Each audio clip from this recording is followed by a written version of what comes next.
सोनपुर गांव में बबीता अपनी 12 साल की बेटी नेहा के साथ रहती थी। उसके पति की एक सड़क दुर्घटना में मौत हो गई थी, जिस वजह से घर की सारी जिम्मेदारी बबीता पर आ जाती है। बबीता घर में झाड़ू पोछा लगाकर अपने घर और 12 साल की बेटी की पढ़ाई का खर्चा उठाती है। बबीता अपनी बेटी को पढ़ाना चाहती थी। नेहा भी मन लगाकर पढ़ाई करती थी और वो कंप्यूटर क्लास भी करना चाहती थी, ताकि वो अपनी पढ़ाई और भी अच्छे से कर सके। इसीलिए उसने अपनी माँ से इसके लिए कहा, मम्मी, एडमिशन में कुछ ज़्यादा पैसे लग रहे हैं, इसीलिए आप मुझे 1500 रुपये दीजिए। ठीक है बेटी, मैं आज काम पर जा रही हूँ तो मालकिन से कुछ रुपए उधार लेकर आऊँगी, फिर तुम्हें दे दूँगी। फिर तुम अपना कंप्यूटर क्लास में एडमिशन करवा लेना। इतना कहकर बबीता काम के लिए निकल जाती है।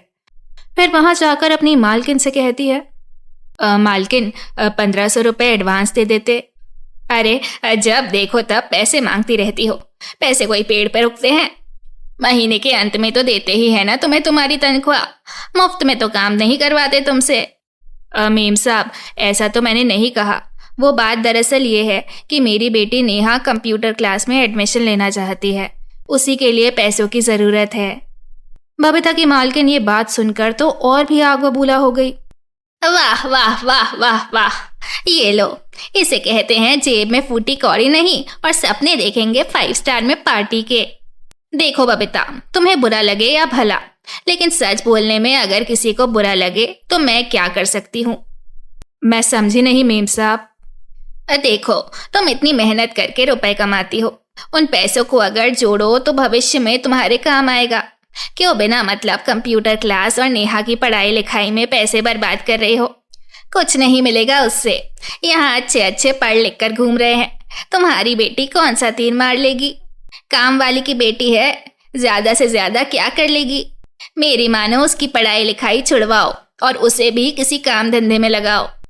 अपनी मालकिन की बात शुरू में बबीता को बुरी तो लगी, लेकिन बाद में उसे सही में ऐसे लगने लगा। ज्यादा पढ़ लिख कर नेहा क्या ही कर लेगी? एक ना एक दिन शादी करके वो तो अपने ससुराल ही चली जाएगी। बबीता इतना मन में सोचकर वो अगले दिन ही उसके स्कूल गई और उसके प्रिंसिपल से मिली। जी सर, मैंने तय कर लिया है, आप नेहा के नाम स्कूल से काट दीजिए। अब नेहा आगे नहीं पढ़ेगी। बबीता जी, आपको पता भी है आप क्या कह रही हैं? मुझे सब पता है सर, लेकिन मैंने तय कर लिया है कि अब नेहा आगे नहीं पढ़ेगी। बबीता, एक बात बताओ, क्या हर हरे भरे पेड़ को कोई काटता है? तुम्हारी बेटी क्या है, शायद तुम्हें नहीं मालूम। 9वीं में उसके गणित में 100 में से 99 नंबर आए थे, अंग्रेजी में 95, हिंदी में 100। उसने पूरे स्कूल में टॉप किया है। वो भविष्य में कुछ बहुत बड़ा करेगी। बबीता, तुम मेरी मानो, उसकी पढ़ाई मत छुड़वाओ। सर, मैं तो अंगूठा छाप हूँ, मुझे नंबरों का नहीं पता, लेकिन पता नहीं आपकी बातों पर भरोसा करने का दिल करता है। ये कहकर बबीता वहां से चली गई। घर जाकर उसने अपनी पायल और अंगूठी और मंगलसूत्र सभी बेच दिया, क्योंकि वो अब उसके किसी काम का नहीं था। बबीता मालकिन के यहाँ काम करती रही। नेहा ने कंप्यूटर क्लास में एडमिशन ले लिया। धीरे धीरे समय बीता। नेहा ने बोर्ड की परीक्षा दी। जब उसका रिजल्ट आया तो वो पूरे स्कूल में फर्स्ट आई। बबीता की मालकिन को भी ये बात पता लग गई। वो मन ही मन बहुत चिढ़ गई। उसे लगने लगा कि बबीता ने उसकी बात नहीं मानकर उसका अपमान किया है। खैर, उसने ये बात उससे कही नहीं, लेकिन ये बात उसके मन में बैठ गई थी। कुछ समय और बीता। इंटरमीडिएट में भी नेहा ने टॉप किया। वो ये बात अपनी माँ को बताने खुशी खुशी घर पहुंची, लेकिन घर पर उसकी सारी खुशी आंसुओं में बदल गई। उसने देखा कि उसकी माँ बेहोश पड़ी थी।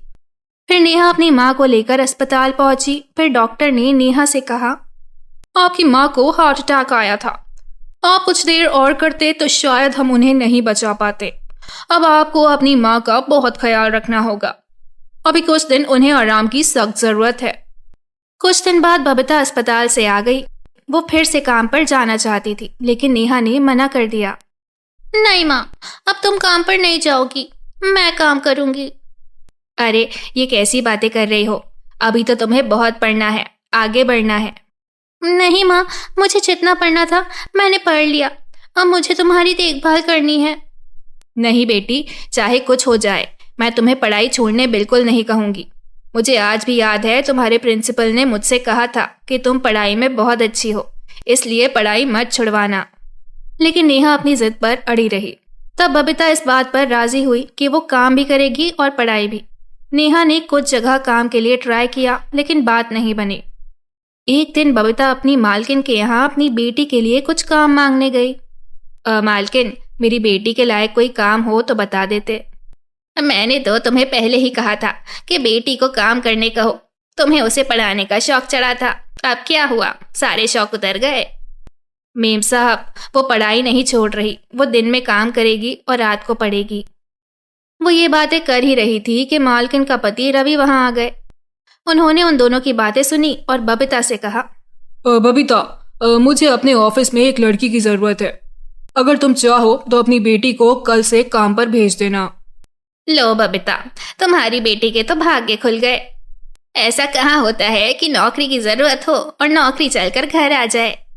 नेहा रवि के साथ ऑफिस में काम करने लगती है। पूरे ऑफिस की सफाई, गेस्ट के लिए चाय बनाना और पिलाना और इधर से उधर फाइल पहुंचाने का काम था उसका।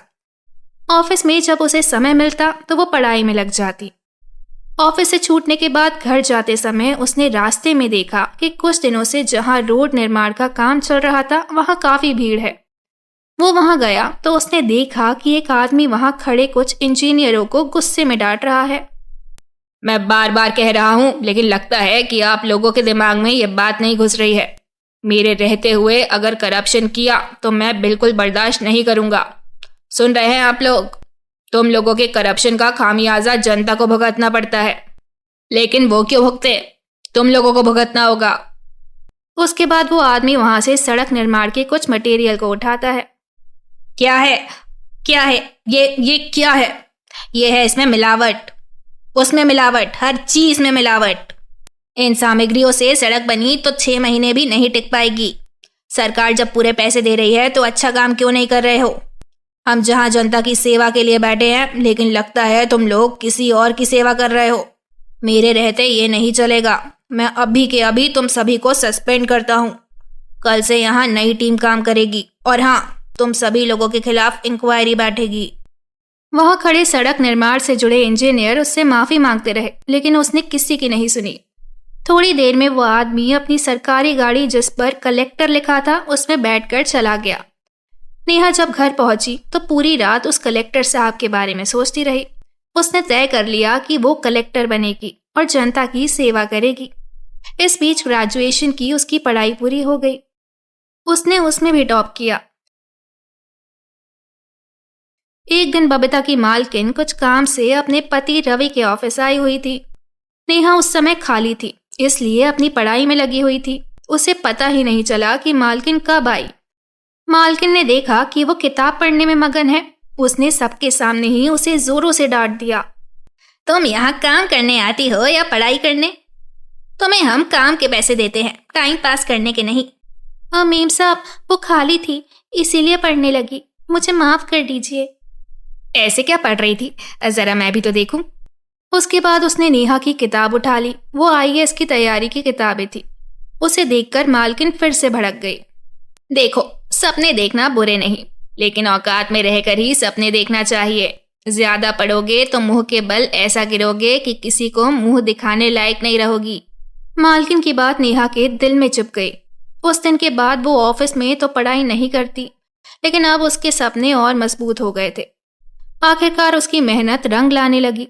पहले उसने प्रारंभिक परीक्षा पास की, फिर मुख्य और उसके बाद इंटरव्यू में तो उसने झंडे गाड़ दिए। जब उसका रिजल्ट आया तो आईएएस परीक्षा में उसकी ऑल इंडिया रैंक दूसरी थी।